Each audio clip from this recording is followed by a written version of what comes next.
Le serviteur de Dieu, Émile Biayenda. Émile Biayenda naît en 1927 à Malela, Bombay, près de Mpangala, dans le district de Kindaba au Congo.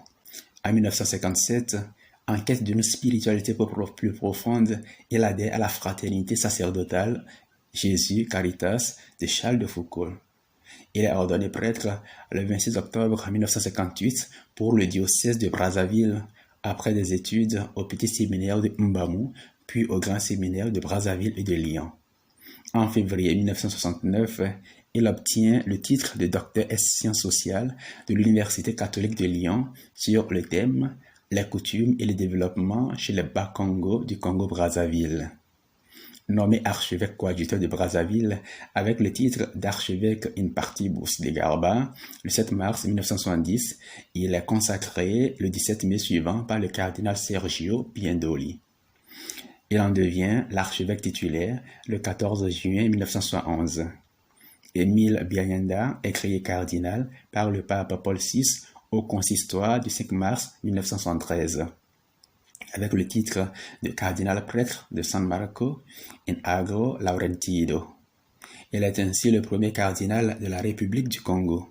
Il meurt assassiné le 23 mars 1977 à l'âge de 50 ans.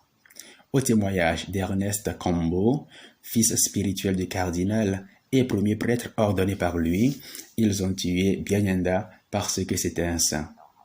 Un homme qui portait l'évangile, un homme qui était l'évangile, un homme qui transformait les cœurs les plus endurcis.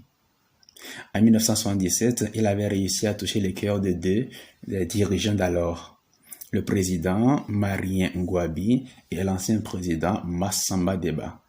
Il avait convaincu en profondeur ces deux chefs du Congo, profondément choqués et perdus par l'échec total des 17 premières années d'indépendance, de se convertir vraiment au Christ.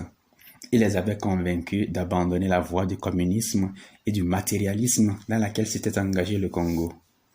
Sous le regard du cardinal, Ngouabi et Massamba Deba définirent secrètement une nouvelle constitution qui entendait sortir le Congo de l'impasse du communisme. Le cardinal avait béni ce projet de constitution, mais Denis Sassou Nguesso, alors chef des armées et de la police, fut informé du projet et décida de faire disparaître le trio. Il s'assura du soutien des forces cubaines alors présentes au Congo communiste et fit assassiner Marie Ngouabi et Massamba Deba, respectivement, le 18 mars 1977 et le 25 mars 1977.